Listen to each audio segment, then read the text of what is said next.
এরকম free free খাবার আসলে কত না ভালো হতো, তাহলে আর রান্না বান্না করা লাগতো না। হ্যালো, আসসালামু আলাইকুম। কি অবস্থা সবার?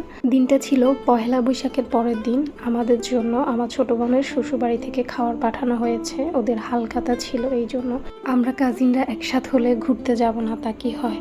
এই যে দুপুরের খাওয়া দাওয়া শেষ করে আমরা উদ্দেশ্য ছাড়াই বের হয়ে গেলাম। প্রথমেই চলে গেলাম আমরা নোয়াখালীর প্রাণের শহর মাইজদিতে। মাইজদির শিল্পকলাতে লোকজ মেলা হচ্ছে। অ্যাট এ টাইম মাইজদিতে আরেকটা মেলা, মানে 2026 সালের বাণিজ্য মেলাও চলছে। লোকজ মেলাতে মূলত ছোট ছোট উদ্যোক্তারা মেলা দিয়েছে। গতবার আমার মেলার সাথে অনেক উদ্যোক্তাই সেখানে মেলা দিয়েছে, সো ওদের সাথে দেখা করার উদ্দেশ্যে চলে গেলাম। এবারের মেলাগুলোতে সন্ধ্যা 7টা পর্যন্ত থাকার অনুমতি আছে ডিসি অফিস থেকে, বিদ্যুৎ সাশ্রয় এই উদ্দেশ্যে। সো আমরা প্রথমেই লোকজ মেলায় গিয়েছি এই জন্য, যেহেতু এটা ছোট পরিসরের মেলা, এটা তাড়াতাড়ি ক্লোজড হয়ে যাবে। আমরা একটু দেরি করেই বের হয়েছি। আমরা বাসা থেকে প্রায় 5:30টার দিকে বের হয়েছি। তো আমরা এখানে কিছুক্ষণ থেকে এরপরে আমরা চলে যাচ্ছি বাণিজ্য মেলার উদ্দেশ্যে।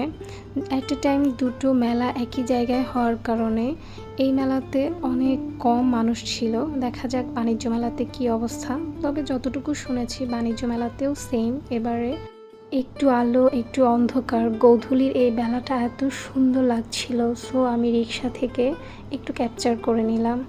এই যে আমরা চলে আসলাম বাণিজ্য মেলায়, আর আমরা টিকিট কেটে নিলাম। একজনের টিকিট 50 টাকা করে। মেলার ভেতরে গিয়েই আমি চলে গেলাম মাটির জিনিসের কাছে, যেহেতু মাটির জিনিসের প্রতি আমার একটা ফ্যাসিনেশন কাজ করে।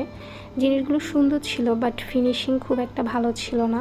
আমার ইচ্ছে ছিল মাটির কিছু হাঁড়ি পাতিল কিনবো, প্লাস বাসার জন্য একটা মাটির কলস কিনবো, বাট ফিনিশিং ভালো ছিল না। আর পুরো মেলাতে আমি 2টা কলস দেখেছি।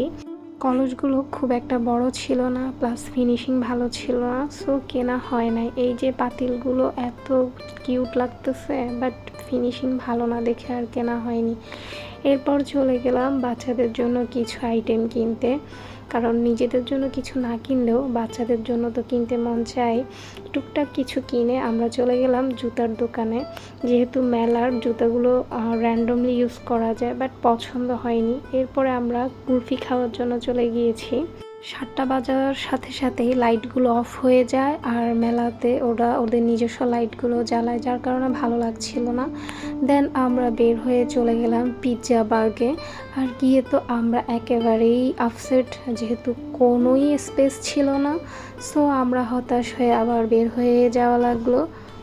এরপর আমরা প্ল্যান করলাম যে আমরা সি ফুড নিব, সো আমরা চলে গেলাম স্কাই ভিউতে, একদম 8তলার উপরে, যেখানে পুরো মাইজদি শহরটা সুন্দর করে দেখা যায়। আর রাতের ভিউটা তো অফ জোস ছিল। স্কাই ভিউতে ঢুকতে ওদের স্ন্যাক্স আইটেম অ্যান্ড ওদের মিষ্টি আইটেমগুলো চোখে পড়ে, বাহারি ধরনের মিষ্টি। আমরা লিফটের সামনে দাঁড়িয়ে ওয়েট করছিলাম, বাট লিফটটা নামতেছিলই না। সো মজা করে আমি আমার কাজিনকে, ওদের লিফটের পাশে একটা টেলিফোন ছিল, ওটাকে লাগিয়ে বলতেছি ওদেরকে ফোন দাও তাড়াতাড়ি লিফট পাঠানোর জন্য। সত্যি ফোনটা যায়নি, বাট এটা করার সাথে সাথে আমাদের লিফট চলে আসছে। ওদের রিসেপশনে এন্ট্রি নেওয়ার শুরুতেই একটা অ্যাকোরিয়াম থাকে, এত সুন্দর লাগে। এই যে আমরা নবাব জাদিদের জন্য ফুলের গালিচা বিছিয়ে রাখছে। কি সুন্দর। হেঁটে যাচ্ছি, কিছুক্ষণের মধ্যেই বক্তৃতা দিব, না খাওয়া স্টার্ট করব।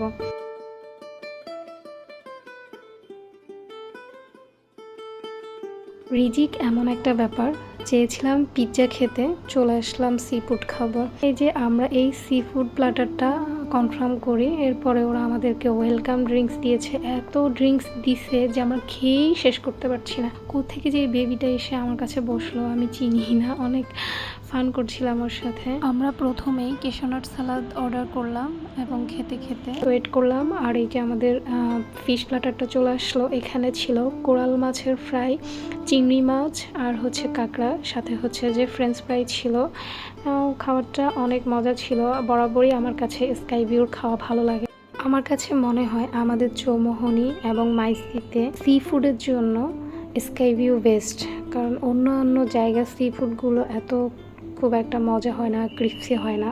এই যে বাচ্চাদের জন্য মেলা থেকে যে জিনিসগুলো আনলাম, আমার ছেলে মেয়ে তো এত খুশি হয়েছে যে ওদের জিনিসগুলো খুবই পছন্দ হয়েছে। পাশাপাশি ইলমার জন্য আমি একজোড়া স্যান্ডেল প্লাস ওদের জন্য একটা গ্লাস এবং সকালে নাস্তার জন্য একটা ডিশ নিলাম।